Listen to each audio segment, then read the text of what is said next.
I never believed in ghosts. Sure, I'd heard the stories. Whispers about haunted houses, eerie figures in the night, strange knocks in the dark. But they always seemed like just that, stories. Until I arrived at Elmsworth Manor. It was the autumn of 2022. I had been hired Delaney document the history of her family estate. Elmsworth Manor stood on a remote hill, surrounded by dense woods. The house itself was a towering, Gothic structure, its dark stone walls and ivy-covered facade giving it an air of foreboding even during the day. Mrs. Delaney had insisted I stay there while I worked. She said the house had a personality that could only be understood by living within its walls. I should have listened to my instincts and left after the first night. But I didn't. Instead, I unpacked my bags and settled into the room she had prepared for me, an old guest bedroom at the far end of the house. It was chilly inside, the air thick with the scent of mildew and old wood. A large four-poster bed dominated the room, its heavy curtains drawn back. An antique wardrobe sat in one corner, and the fireplace looked as though it hadn't been used in years. As the sun began to set, a thick fog rolled in from the woods, wrapping the manor in an unsettling stillness. I tried to shake off the unease as I sat down at the small writing desk to begin my work. But as the minutes ticked by, I couldn't concentrate. My attention kept drifting to the window, where the fog seemed to pulse against the glass, as though something within it was waiting to be let inside. At around midnight I heard it, a faint knock. It echoed through the silence, low and deliberate. I froze, straining my ears to catch the sound again. Another knock, this time louder, as if it came from just outside my bedroom door. I hesitated for a moment, telling myself it was probably just Mrs. Delaney checking on me. I stood up and crossed the room, my bare feet silent on the creaking wooden floor. But when I opened the door, there was nothing. No one. The hallway was dimly lit by a single flickering candle on the wall. Shadows stretched across the floor like fingers reaching out to grab me. I stood there for a moment, my heart pounding, before convincing myself that it had been my imagination. I shut the door and returned to my desk. But the knocking returned, persistent this time. It wasn't coming from the hallway. It was coming from within the walls. I listened, frozen in place as the knocks grew louder and closer, traveling through the walls like some unseen presence was searching for something or someone.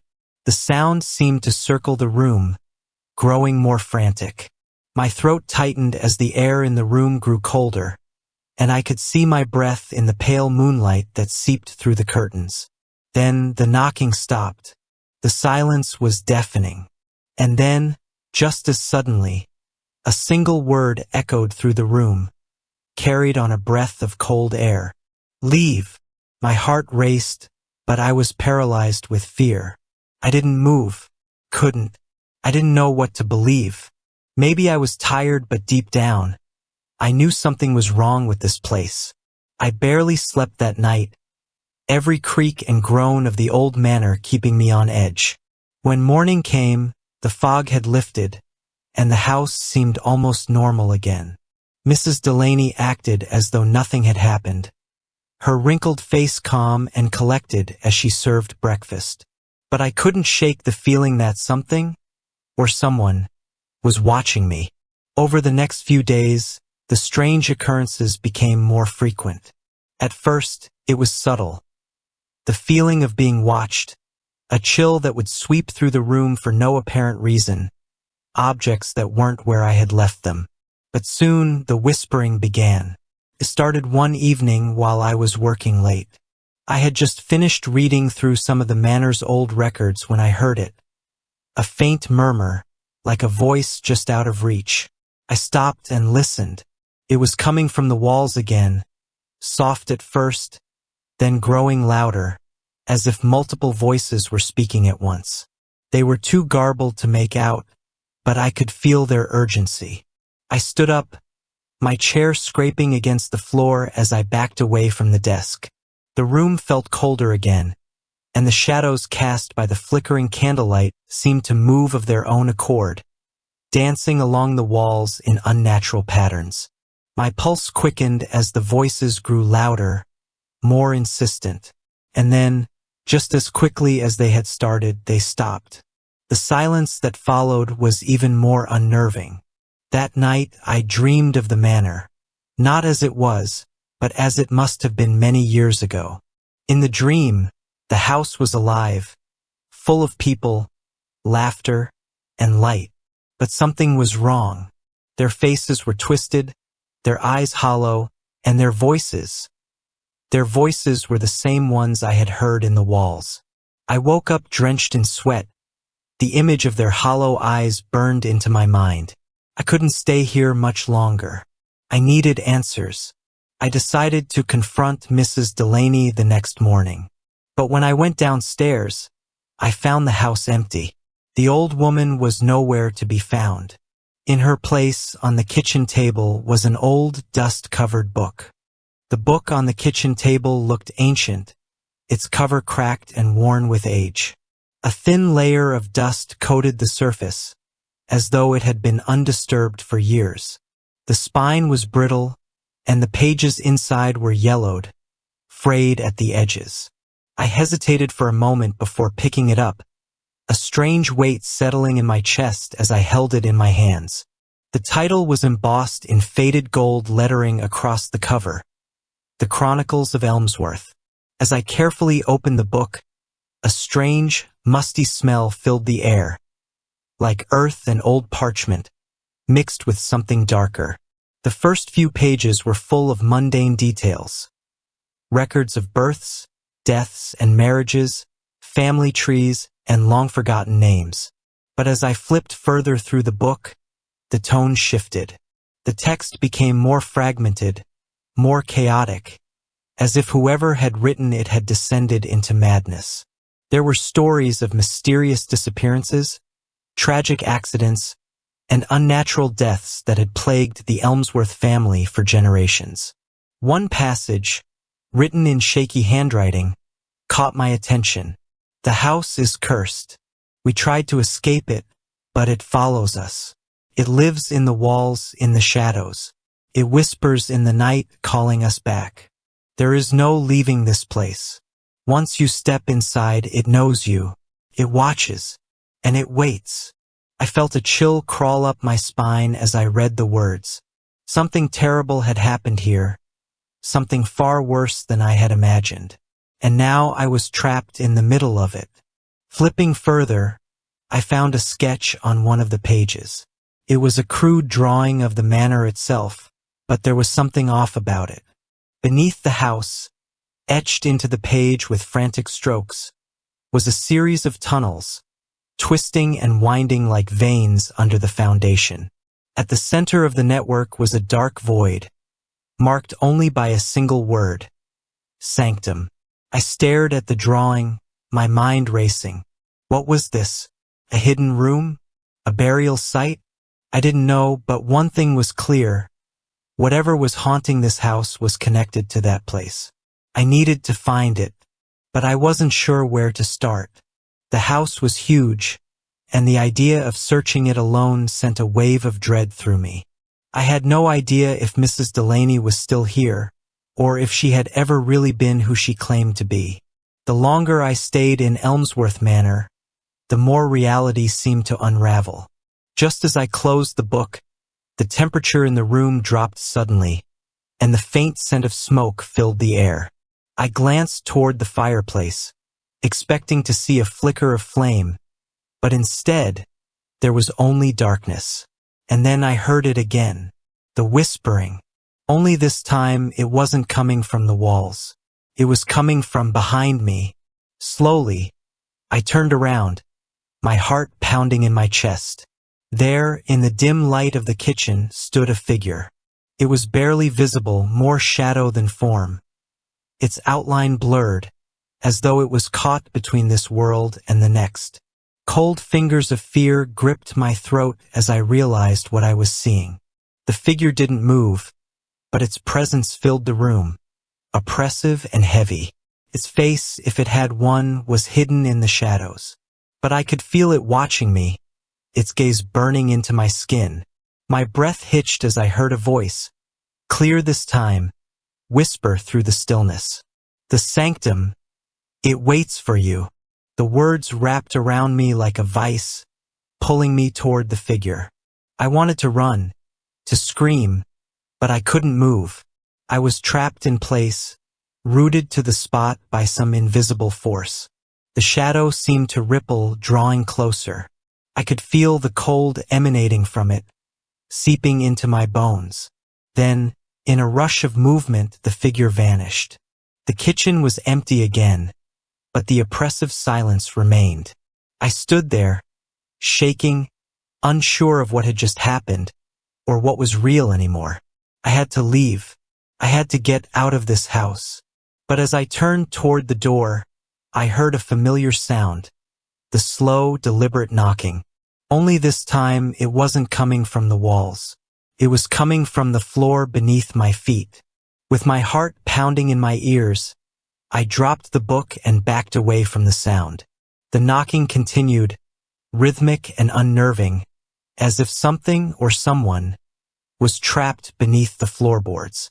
I crouched down, my hands trembling as I pressed my ear to the cold wood. The knocking grew louder, more insistent, until it was almost deafening. Then it stopped. I stood up, my legs unsteady, and scanned the room. The floor beneath me felt solid, but I knew there was something below. The drawing in the book, the tunnels, the sanctum, they had to be real. But how could I reach them? Without thinking, I grabbed a fire poker from the hearth and began prying at the floorboards. The wood groaned in protest, splintering beneath the force of my strikes. But I didn't stop. My mind was racing with panic, desperation, and a morbid curiosity that I couldn't shake. Finally, with a sharp crack, one of the boards gave way, revealing a gaping hole beneath. A foul stench wafted up from the darkness below, a mix of damp earth and something far more rotten. I gagged, covering my mouth as I leaned closer to peer into the hole. There, in the dim light, I saw a set of stone steps leading down into the blackness. I knew I should have turned back. I knew I should have left the house and never returned. But something was pulling me toward the dark. The whispers, the knocking, the shadow. It was all leading me to this place. I grabbed a flashlight from my bag and, without another thought, began my descent into the bowels of Elmsworth Manor. The air grew colder with each step, thick with moisture and the faint echo of something shifting in the darkness below. The stone walls were slick with moss, and the deeper I went, the more oppressive the air became. The flashlight flickered, casting eerie shadows along the walls, making it hard to tell if I was truly alone. After what felt like an eternity, I reached the bottom. A narrow passage stretched out before me, winding into the distance like the veins in the drawing. The smell down here was almost unbearable, a mix of decay and earth that made my stomach churn. But I pressed on, driven by a strange compulsion to find the sanctum. The passageway twisted and turned, leading me deeper beneath the house. The walls seemed to close in the further I went, the darkness pressing in from all sides. And then, just when I thought I couldn't go any further, the tunnel opened up into a large chamber. At the center of the room, bathed in the faint glow of my flashlight, was a stone altar. And there, lying atop the altar, was something that made my blood run cold. A body. Not just any body. This one was ancient, its skin shriveled and tight, its eyes hollow and staring. It looked like it had been dead for centuries. But the thing that terrified me the most was the fact that it was dressed in the same clothes Mrs. Delaney had worn the night I arrived. For a moment, I couldn't breathe. My flashlight trembled in my hand. The figure's once fine dress was tattered and stained, hanging loosely on the skeletal frame. It was unmistakable. This was Mrs. Delaney, or what was left of her. But how? I had spoken to her just days ago. She had served me breakfast, walked me through the house. I stumbled back, the overwhelming stench of decay filling my lungs, and fought the urge to vomit. My mind raced, trying to make sense of what I was seeing. If this was Mrs. Delaney, then who had been living in the house with me? The shadows in the room seemed to press in, and the air felt thick with a malevolent presence. As I stood there, paralyzed by fear, I heard a faint rustling, like the shifting of dry leaves. My flashlight flickered, casting strange, jerking shadows across the stone walls. Then, slowly, the figure on the altar moved. It was subtle at first, a slight twitch of a finger, a shift in the shoulders. But soon, the corpse's entire body was convulsing, as though something inside it was trying to break free. A low, guttural sound filled the chamber, like the groan of 1,000 voices, ancient and full of suffering. My heart pounded in my chest as the corpse slowly sat up. The hollow eyes, those same dead eyes I had seen in my nightmares, fixed on me. I stumbled backward, my back hitting the cold stone wall. "Leave," the voice rasped. "You must leave. It waits for you. The sanctum waits." Every instinct screamed at me to turn and flee back up the stairs, to leave the house and never look back. But I couldn't. I was rooted to the spot, trapped by some invisible force that felt like cold fingers wrapped around my ankles, dragging me deeper into the nightmare. What is this?"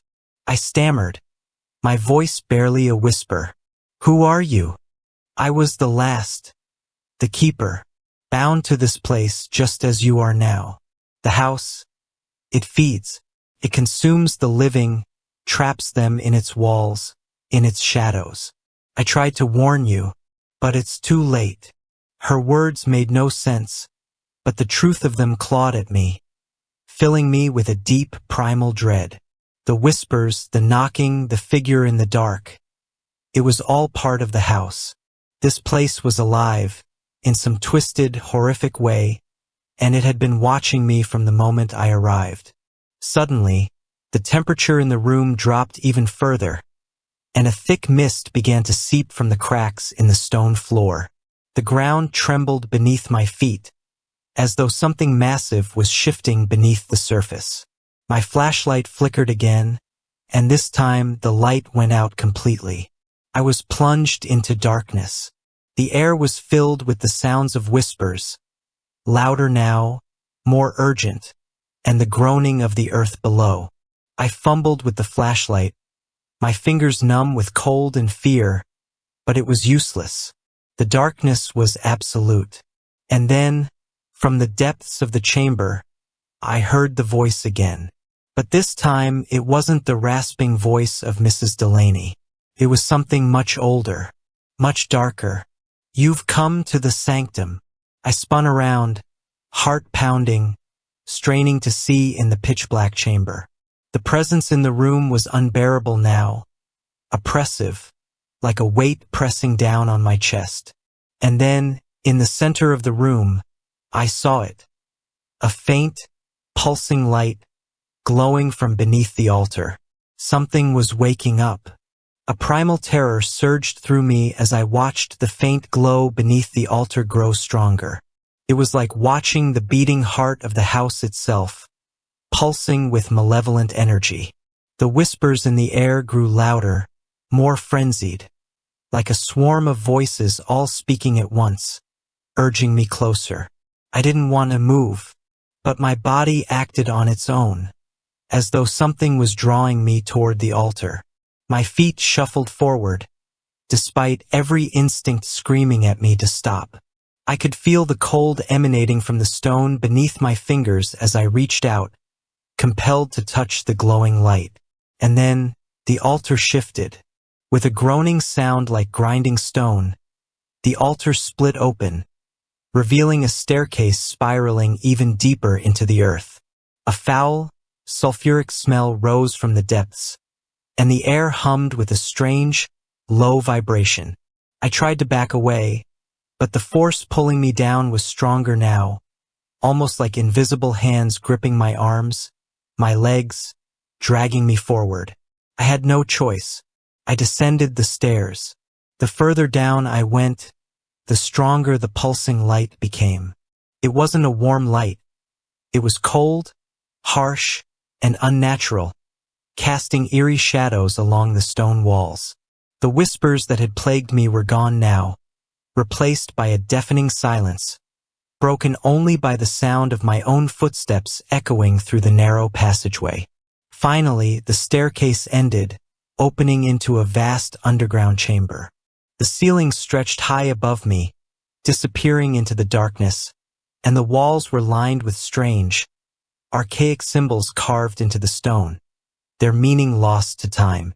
At the center of the room stood a massive stone obelisk, towering over me, and at its base, a large circular pool of black, viscous liquid. And there, standing before the pool, was the shadow. The figure I had seen upstairs was here, more defined now, its edges sharp against the dark. It was taller than before, more menacing, its form shifting and twisting like smoke trapped in the shape of a man. The air around it seemed to hum with dark energy. I tried to speak, to demand answers, but no sound came from my throat. The shadow turned toward me, and I felt its eyes, though I couldn't see them, bore into my soul. "You've come?" it whispered, its voice like 1,000 echoes layered over one another. "You've found the sanctum, as they all do. This place, it hungers. It is eternal." The shadow moved closer, its form expanding, enveloping me in darkness. I could feel the cold seep into my bones, feel the weight of the house itself pressing down on me. "You belong to it now," it said, its voice a deafening roar in my mind. "The house consumes all. There is no escape. Only the shadows remain." I fell to my knees, unable to move, unable to breathe. The darkness closed in, and the last thing I saw before everything faded was the shadow reaching out, its hand, if it could be called a hand, closing around me, pulling me into the abyss. And then there was nothing. When I awoke, I was back in the guest bedroom of Elmsworth Manor. The morning light streamed in through the windows, and the house was quiet, peaceful, as if none of the horrors I had witnessed had ever happened. But I knew better. I could feel it now, in the walls, in the floor, in the very air I breathed. The house had taken me. It had claimed me. I was part of it now, just as Mrs. Delaney had been, just as all the others who had come before. And now I was trapped. As I stood up and walked to the window, I saw a figure in the distance, approaching the manor along the winding path. A new visitor. Someone else who would come, unaware, curious about the history of the place. And I knew the house would welcome them, just as it had welcomed me. I watched from the window as the figure moved closer to the manor, a lone silhouette cutting through the morning mist. They were walking slowly, taking in the looming structure before them, much like I had on my first day. An uneasy sensation stirred in my chest as I realized what was about to happen. The house was ready for its next victim. A part of me, some shred of the person I used to be, wanted to scream out a warning, to tell them to run while they still could. But something held me back. The house had its grip on me now, and I could feel its influence tightening around my mind, clouding my thoughts. A dark, twisted part of me wanted them to come inside, to see if they, too, would fall under its spell. I wasn't sure how much time had passed since I had descended into the sanctum. Days? Weeks? Maybe longer. The lines between time and reality blurred here. The sun still rose and set. The wind still whistled through the cracks in the old stone walls, but nothing felt real anymore. The house had a way of warping everything, memories, emotions, even the passage of time. I knew one thing, though: I wasn't the same. The house had taken something from me in that dark chamber beneath the earth. I could feel it, gnawing away at the edges of my soul, slowly replacing the person I had been with something else. Something hollow. The knock at the door echoed through the manor, a sound that sent a shiver down my spine. The visitor had arrived. Without thinking, I moved toward the entrance hall.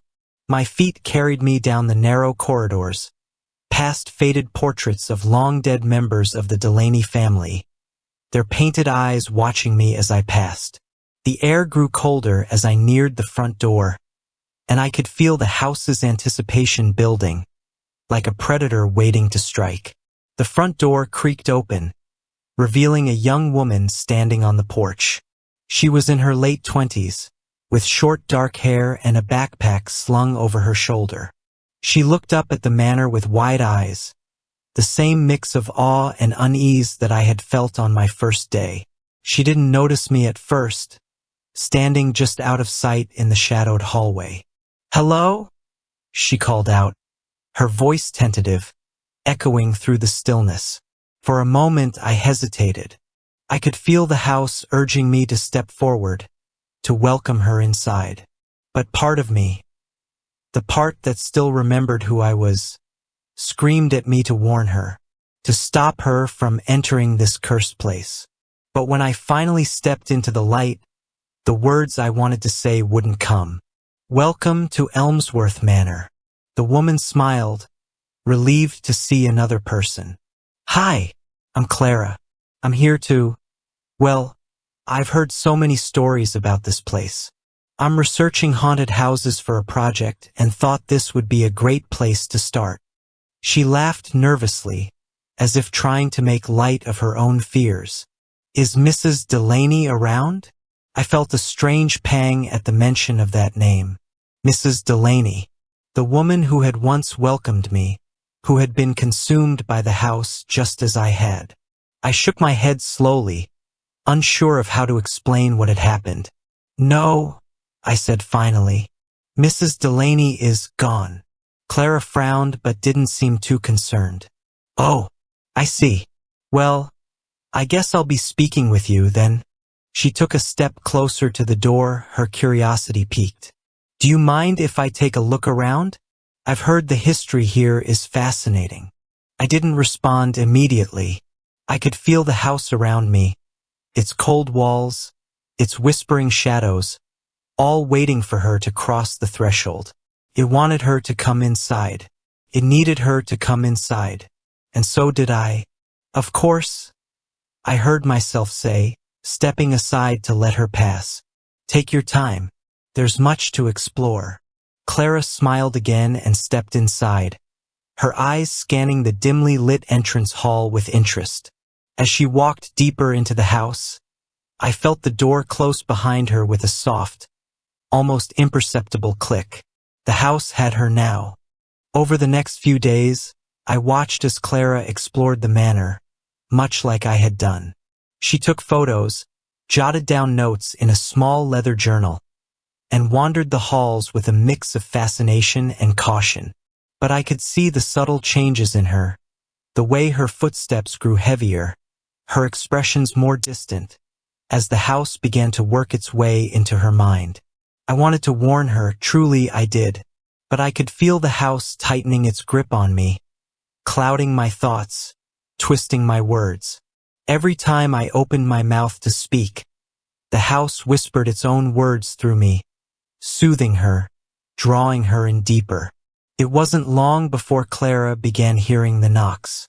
I saw it in her eyes, the confusion, the unease, when the sounds started coming from the walls at night. The first time it happened, she came to me, asking if I had heard it too. "Yes," I said, my voice hollow. "It's just the old house settling. You'll get used to it." She didn't seem convinced, but she nodded and went back to her room. I watched as the door closed behind her, knowing the house would keep working on her, slowly, just as it had done to me. The next day, Clara mentioned the voices. "It's so strange," she said, her tone light but with a hint of nervousness. I keep hearing whispers at night. Do you hear them too? It's like the walls are talking. I forced a smile. It's nothing. Just your imagination. Old houses like this can play tricks on you. She tried to laugh it off, but I could see the doubt growing in her eyes. The house was starting to unravel her, piece by piece. One night, I found her standing in the hallway, staring at the large, faded portrait of the Delaney family. Her fingers traced the edge of the frame as if she were searching for something hidden within the image. Do you ever wonder what happened to them? She asked quietly. The Delaneys, there are all these stories, but none of them ever really explain why the family just disappeared. I swallowed hard, knowing the truth but unable to tell her. They're part of the house now. In a way, they never left. Clara looked at me, her brow furrowed, as though she sensed something wrong in my words. What do you mean? Before I could answer, the house interrupted. A low creak echoed through the hallway, followed by a soft, deliberate knock from the walls. Clara stiffened, her eyes widening as she turned toward the sound. The knock came again, louder this time. She looked back at me, her face pale. What is that? I couldn't lie to her anymore. The house wouldn't let me. It's them, I whispered. The house keeps them here, just as it's keeping us. Clara's eyes filled with fear, but before she could respond, the knocking grew louder, more insistent. The shadows on the walls began to twist and shift, taking on forms that were no longer bound to the shape of the house. It was too late now. The house was awake. Clara backed away from the shifting shadows, her breath quickening as the whispers grew louder, filling the air with unintelligible words. The walls seemed to close in around us, the cold seeping deeper into our bones. Run! My voice barely audible over the growing cacophony. You have to get out. Clara shook her head, her eyes wide with panic. What are you talking about? What is this place? The house, I said, my voice breaking. It's alive. It's been feeding on us. It won't let you leave, Clara. You have to. Before I could finish, the shadows surged forward, enveloping us both in darkness. I felt the cold fingers of the house wrap around me, pulling me deeper into its grip. Clara screamed, but her voice was lost in the roar of the house's fury. The last thing I saw before the darkness claimed me was Clara, stumbling toward the door, her face twisted in terror. I don't know if she made it out, but I do know this: the house endures, and it's always hungry. Now, I stand at the window again, watching the road that leads to Elmsworth Manor. Another figure approaches, another curious soul drawn to the stories of the haunted house on the hill. I smile, though it doesn't reach my eyes. The house is ready for its next victim, and this time I'll be waiting. Days passed in a blur, though the concept of time had become meaningless within the house. It had been weeks, or perhaps mere hours, since Clara had vanished into the shadows. I hadn't seen her again. I could only assume the house had claimed her, just as it had claimed me, just as it had claimed all the others before. Yet the house was still unsatisfied. It always wanted more.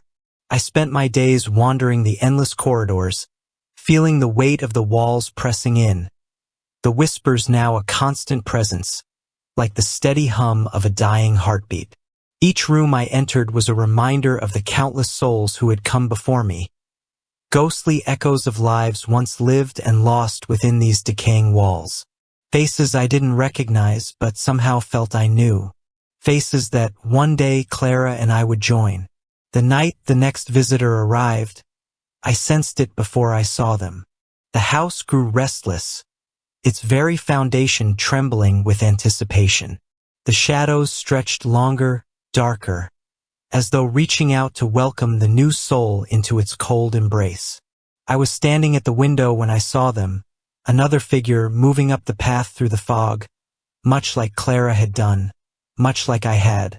It was always the same, as if the house followed a script, luring people in with its haunting allure, whispering promises of history, of mystery, of something ancient waiting to be discovered. And always they came. Always they were curious. Always they were lost. I knew what was coming next.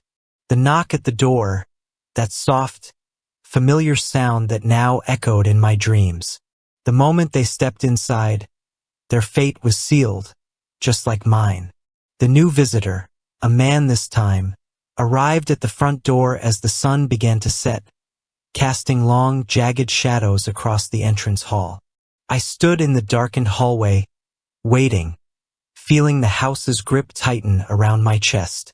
I could no longer tell where I ended, and it began. We were one now, bound together in this endless, suffocating loop.